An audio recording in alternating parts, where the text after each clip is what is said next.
नमस्कार। आज हम वेस्ट वाटर इंजीनियरिंग की एक ड्राइंग करेंगे और आज हम रियल पेपर के ऊपर ड्राइंग करेंगे विद मिनी ड्राफ्टर। हम आज इसमें देखेंगे कि ड्रेन किस तरीके से बनाते हैं। सेमी सर्कुलर ड्रेन का आज हम ड्राइंग सीखेंगे कि ड्राइंग किस तरीके से बनानी चाहिए, और इसमें आपको यह भी तरीका पता लग जाएगा कि बेस्ट वे क्या होता है मिनी ड्राफ्टर को यूज करने का, और कैसे हम ड्राफ्टर को यूज करके काफी अच्छे से बहुत कम समय में और बहुत ही नीट एंड क्लीन ड्राइंग बना सकते हैं, जिससे कि हमारे फुल मार्क्स ड्राइंग में हम अचीव कर पाए। अब देखिए, जैसे कि मिनी ड्राफ्टर में यहां पर ये 0 दे रखा होता है, तो ये 0 डिग्री को पहले हमें, ये जो लाइन है इस लाइन को 0 डिग्री से सेट करना है। ये 0 डिग्री की इस लाइन से हमें इसको सेट करना है पूरी तरीके से। जब हम इसको यहाँ 0 डिग्री पर सेट कर लेंगे, तब फिर हमें जितनी भी कैलकुलेशन करनी है अब इस 0 डिग्री के अकॉर्डिंग करनी है। अब ये हमारा बेस लाइन हो गई। अब जो भी हम अपनी ड्राइंग बनाएंगे वो ड्राइंग अपनी इस 0 डिग्री के लाइन के अकॉर्डिंग ही बनाएंगे। यहाँ पर आप एक बात समझें, अगर मैं इस समय यहाँ मैच करता हूँ तो आपके कैमरे में, आपके मोबाइल में इस समय ये प्रॉपर 0 दिखाई दे रहा होगा, लेकिन क्योंकि कैमरा एक एंगल पर लगा हुआ है इस वजह से यहां पर आपको ये 0 दिखाई दे रहा है, जबकि मैं एक्चुअल में देख पा रहा हूं कि 0 इसका यहां पर है। तो इस बात को आप नेगलेक्ट करें। अगर मैंने कहा है कि ये 0 मैंने ले लिया है तो इसका मतलब वो 0 पर ही है, भले ही आपको कैमरे के एंगल पे थोड़ा सा एंगल अलग दिखाई दे रहा हो। अगर मैं आपके हिसाब से यहां पर 0 लेता हूं, जैसे कि ये 0 है, अगर मैं यहां पर इसको सेट कर देता हूं, तो देखिए जब मैं इसको किसी दूसरे फ्रेम पर लेकर आऊंगा तो यहां पर एंगल आपको दूसरा दिखाई देगा, 0 नहीं दिखाई देगा। तो इसलिए इस बात को आप नेगलेक्ट करें। मैंने अगर यहाँ पर मैं अपने हिसाब से जो एक्चुअल 0 है उसको सेट कर देता हूँ, आप मान लें कि हाँ यही 0 है। अब ये मैंने 0 लाइन सेट कर ली। अब आप देखिए हमें बनाना क्या है, हमें बनाना है सेमी सर्कुलर ड्रेन। तो देखिए जैसा आप स्क्रीन पर देख पा रहे हैं, ये है इसका फिगर। हमें इसमें इसे हूबहू अपनी ड्राइंग शीट पर उतारना है। अब इसमें सबसे पहले हमें लेना होगा स्केल। स्केल लेने के लिए हम इस्तेमाल करेंगे कैलकुलेटर का, और इसमें हम देखेंगे कि हमारे जो ड्राइंग बनानी है उसकी सबसे लंबी डायरेक्शन क्या है। सबसे लंबी डायरेक्शन इसमें है 450 यानी 450 mm, सबसे लंबी इसकी डायमेंशन है। और अब हम देखेंगे हमारी ड्राइंग शीट पर हमें वो कितने का बनाना है। तो 450 mm जो है हमें अपनी ड्राइंग शीट पर, या तो सिंपल सिंपल अगर हम 4.5 सेंटीमीटर का बनाएं यानी 45 mm का, वो कितना है 450 mm, और ये हम बना देंगे 45 mm, तो हमारा स्केल तो बहुत अच्छा बैठेगा, है ना, 1/10 का। लेकिन ड्राइंग बहुत छोटी बनेगी, थोड़ा सा तो बड़ा बनाना पड़ेगा। तो हो सकता है हम 9 का चुन लें कि हम पूरी डायरेक्शन, ये जो 450 दे रखी है ये वाली डायरेक्शन, ये पूरी अपनी ड्राइंग शीट पे यहाँ से लेके यहाँ तक लगाएं, 9 तक। लेकिन वो भी हमें थोड़ा सा छोटा लग रहा है, तो हम अपनी ड्राइंग शीट के हिसाब से जो भी हमारा उस समय बैठ रहा होगा एरिया, उसके हिसाब से हम लेंगे। फिलहाल मैं यहाँ पर अच्छी कैलकुलेशन के लिए 9, 18, 18 ले लेता हूँ। अगर हम अब इसका स्केल निकालेंगे तो स्केल से हम देख सकते हैं यहाँ पर कि हमारा यहाँ जो स्केल बैठेगा वो स्केल बैठेगा एक्चुअल हमारा, हम डायमेंशन ले रहे हैं 18 सेंटीमीटर ड्राइंग शीट पर, और एक्चुअल में अगर हम देखें तो हमारी वो डायमेंशन कितनी है 45 सेंटीमीटर। अगर हम इसका आरएफ निकालेंगे, स्केल निकालेंगे, तो हमें इसमें पता लगेगा कि 18 डिवाइडेड बाई 45.4, और इसको अगर हम फ्रैक्शन में लिखें, क्योंकि स्केल हमें फ्रैक्शन में लिखना पड़ता है, तो 2/5 का स्केल है, यानी 2/5 का हमारा ये आरएफ हो गया। लेकिन हम अपनी कैलकुलेशन इजी की वजह से इसको 0.4 अपने माइंड में रखेंगे कि हमें 0.4 से हर बार मल्टीप्लाई करनी है अपनी कैलकुलेशन इजी रखने के लिए, ताकि हमें जल्दी से एकदम हम कन्वर्ट कर पाए। अब सबसे पहले हमें यह नीचे की डायमेंशन बनानी है। नीचे की डायमेंशन है 450, और एक ऊपर की डायमेंशन हमारी कितनी है 450, ये वाली डायरेक्शन है, और इसके बाद 50 mm करीब ऊपर जाएंगे, 75 mm हम वहां जाएंगे, और 50 mm हम वहां जाएंगे, यानी टोटल हमारा हो गया 50 + 50 100 यानी 175। 175 हमें जाना है इस डायरेक्शन में, और 175 की हम मल्टीप्लाई जब करेंगे 0.4 से तो हमारा निकल जाएगा 70 mm। तो हमें 70 mm इधर जाना है। तो हाँ, अब हम ये डायरेक्शन एक बार अपना 0 लेकर, यहाँ पर 0 मैंने चेक कर लिया एग्जैक्ट 0 है। अब यहाँ पर हम अपने डायमेंशन बनाना स्टार्ट कर देंगे। यहाँ से 0 से स्टार्ट करेंगे, एक बार लाइन बनाएंगे यहाँ पर जो कि हमारी जाएगी 18 सेंटीमीटर तक एग्जैक्ट, और ये जाएगी 70 mm यानी कि 7 सेंटीमीटर। ये हमारी एग्जैक्ट लाइन बन चुकी है। अब इसके बाद अब हमें एक बार यहां पर भी बॉक्स को अपने क्रिएट कर लेते हैं, इसको एग्जैक्ट 90 के एंगल पर लेकर आएंगे। अब यहां पर हम एक बार चेक कर लेंगे कि हमारे स्केल में यहाँ 90 आ रहा है, तो हाँ 90 यहां भी आ रहा है स्केल में, इस तरफ आपकी वीडियो में थोड़ा ये कट रहा है। और उसके बाद हम सीधा इसको ज्वाइन करा देंगे 70 mm।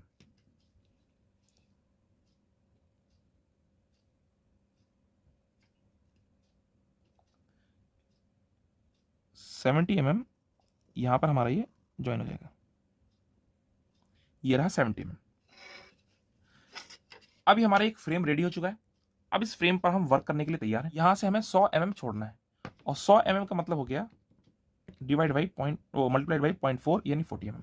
तो 40 mm हमें यहाँ इसके बिल्कुल एग्जैक्ट हमें बिल्कुल सीधे डायरेक्शन में जाना है। तो हम स्केल को इस तरीके से लेंगे, इस तरीके से हमारा बिल्कुल एग्जैक्ट बैठेगा, एकदम सीधा। क्योंकि ये अगर आप इसका एंगल को इस्तेमाल करोगे यहाँ पर, तो इस तरफ आपको 90 दिख नहीं रहा, कोई एंगल्स है नहीं।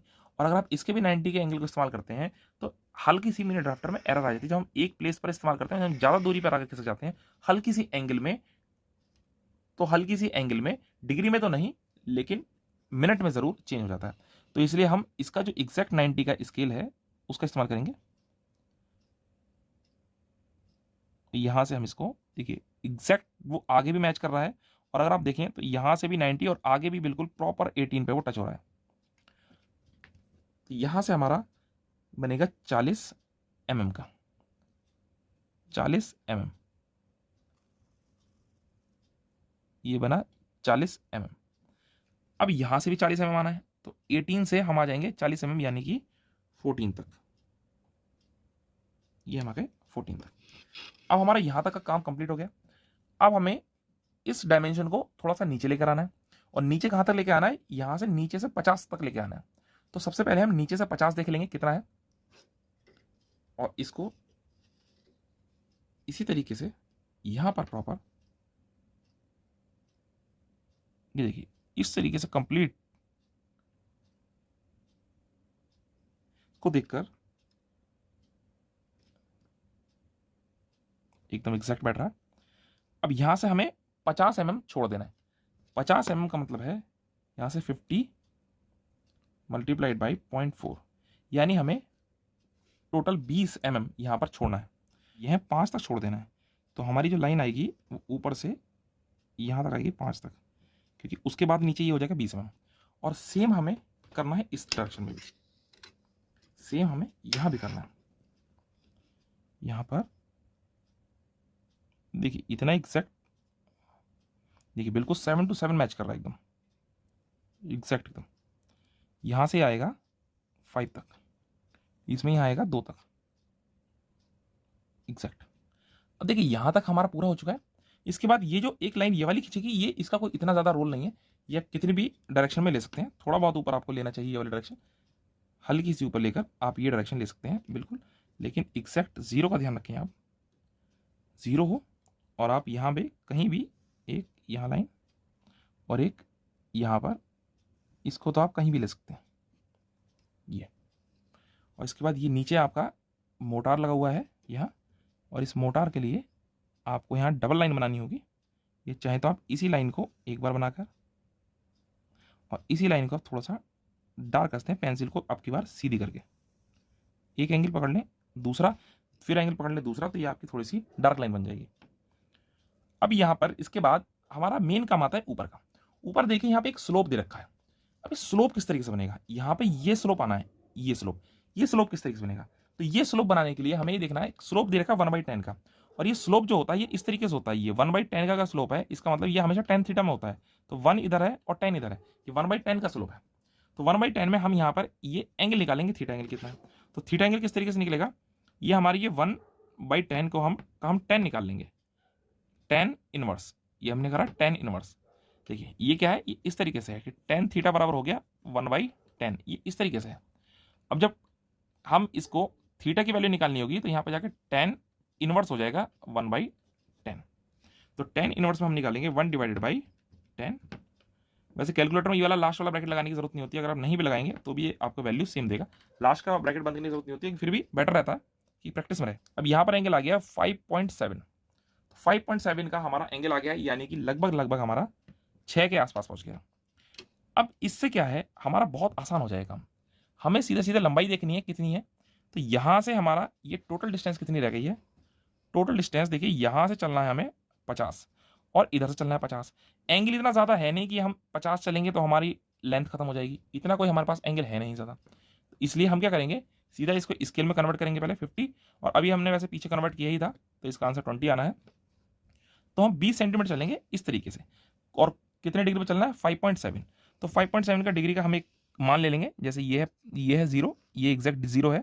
इसके बाद हम इस तरीके से ऊपर आए, क्योंकि ये जो एंगल दे रखे हैं ये 2 डिग्री, 4, 6, 8 और ये 10 डिग्री ऐसे दे रखा है।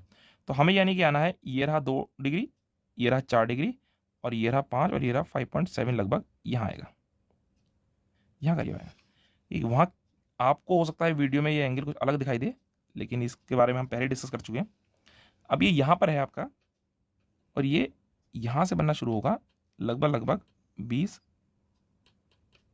mm तक, 20 mm यहाँ आएगा। और सेम उसी तरीके से यहाँ से स्टार्ट होगा। अगली बार हम इसी सेम एंगल को लेंगे इस डायरेक्शन में, ये 4 और ये 5 और ये लगभग, लेकिन इस तरफ का जो एंगल लें आप वो थोड़ा सा इस तरफ जाकर ही लें, तभी ज़्यादा बेटर ये रिजल्ट देता है। ये सेम एंगल 0, ये लगभग इतना एंगल 5.7 लगभग इतना एंगल होगा। ये एंगल पे हमें अब कैमरे की वजह से थोड़ा सा यहाँ प्रॉब्लम क्रिएट हो रही है।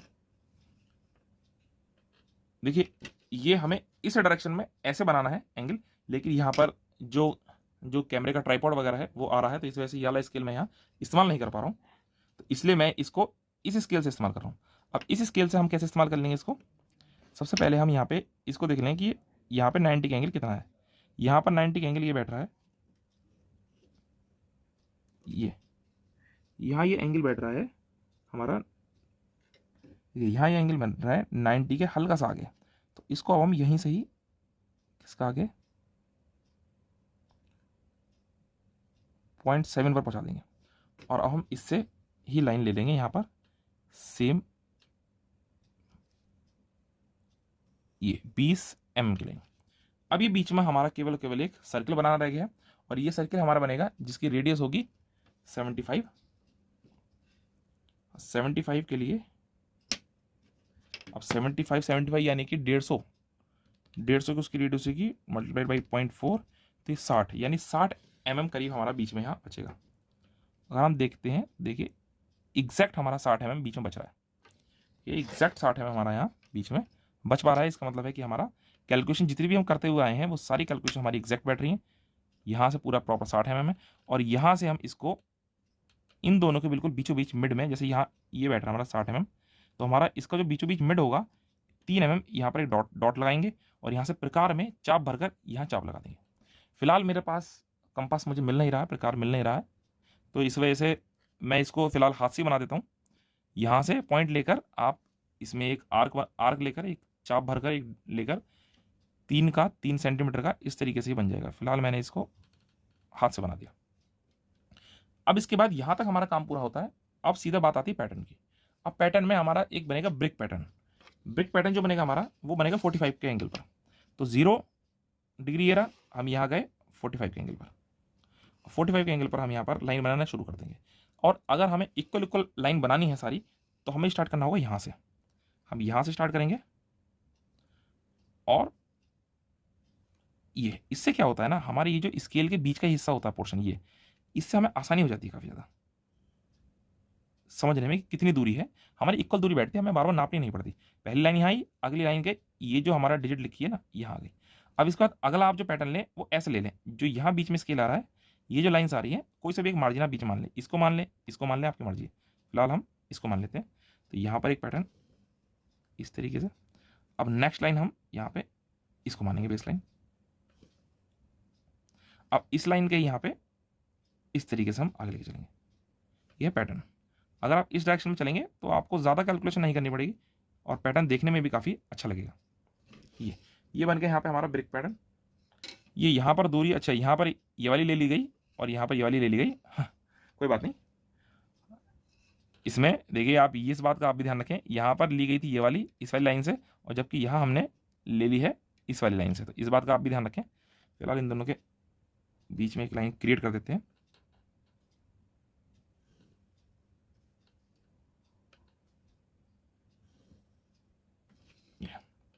अब इसके बाद सेम पैटर्न यहाँ पर आप बना देंगे, यही सेम पैटर्न यहाँ पर बन जाएगा। चलिए यही सेम पैटर्न यहाँ पर बन जाएगा, ये फॉलो हो जाएगा। और उसके बाद फिर ये जो कंक्रीट है हमारा, ये कंक्रीट के लिए इस तरीके से हम ट्रायंगल्स बना देंगे।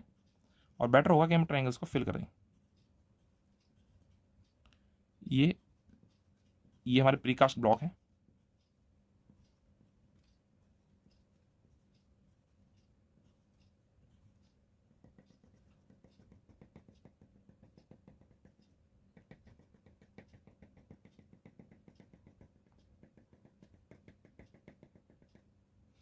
ये इस तरीके से यहाँ ये ड्राइंग हमारी पूरी होती है और बाद में हमें सिर्फ और सिर्फ इनकी डायमेंशन दिखानी है। तो यहाँ पर हम एक बार इकट्ठा ले जाएंगे पूरा प्रॉपर एक लाइन और यहाँ पे इनकी डायमेंशन दिखा देंगे। यहाँ से एक बहुत ही लाइट लाइन जानी है, डायमेंशन की लाइन हमेशा बहुत ही लाइट जानी चाहिए। ये लाइट लाइन जाने के बाद यहाँ पर हम बीच में इस तरीके से कट लगा देंगे। सिंपल मेथड है, अगर आप चाहें तो दूसरा मेथड भी अप्लाई कर सकते हैं, लेकिन अगर आप कट लगा देंगे एक एंगल पे, आप कोई सा एक एंगल ले लीजिए, उस एंगल पे बिल्कुल उसके बीचों बीच इस तरीके से कट लगाइए। यहाँ सेम यहाँ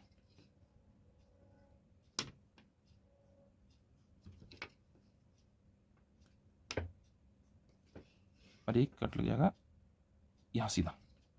अब यहाँ पर आप सीधा सीधा इसमें डायमेंशन लिख दीजिए, जो जो डायमेंशन है इसकी। ये था 100, ये है 50 और ये कंप्लीट यहाँ बैठ रहा है 150। और यहाँ से आप एक रेडियस दिखाना, रेडियस को बिल्कुल सीधा मत दिखाना, थोड़ा सा एक एंगल पर इस तरीके से। और जितना भी डिग्री का एंगल है, जैसे इस समय यहाँ है, उससे ये लगा लीजिए हल्का सा, बस 2-3 ब्लॉक छोड़ना। ये इसको बंद करके यहाँ पे ये एरो बंद कर दीजिए ये। और सेम इसी तरीके से जितना डिग्री यहाँ था बिल्कुल सीधे आइए और उतने डिग्री इधर को मोड़ लीजिए।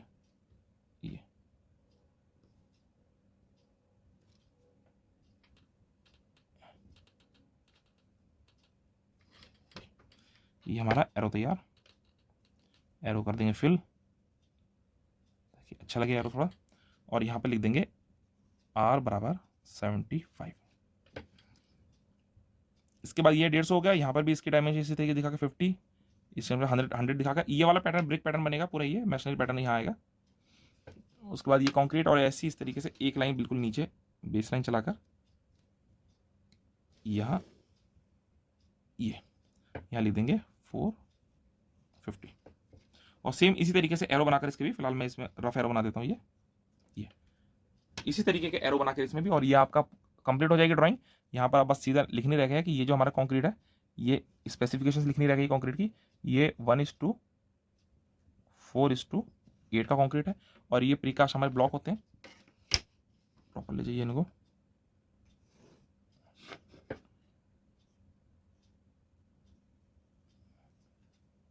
ये 1:2:4 ब्लॉक। और नीचे यहाँ मोटार लगा हुआ है, ये है मोटार क्लियर। इसके भी हम सीधा डायमेंशन दिखा देते हैं।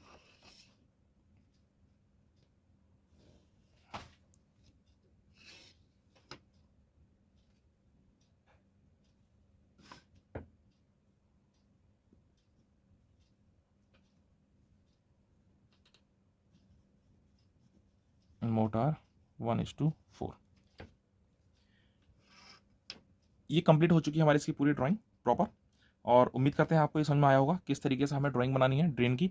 इसी तरीके से हम आपको आगे भी और ड्राइंग्स बताते रहेंगे। चलिए मिलते हैं हम आपसे अगली वीडियो में। नमस्कार।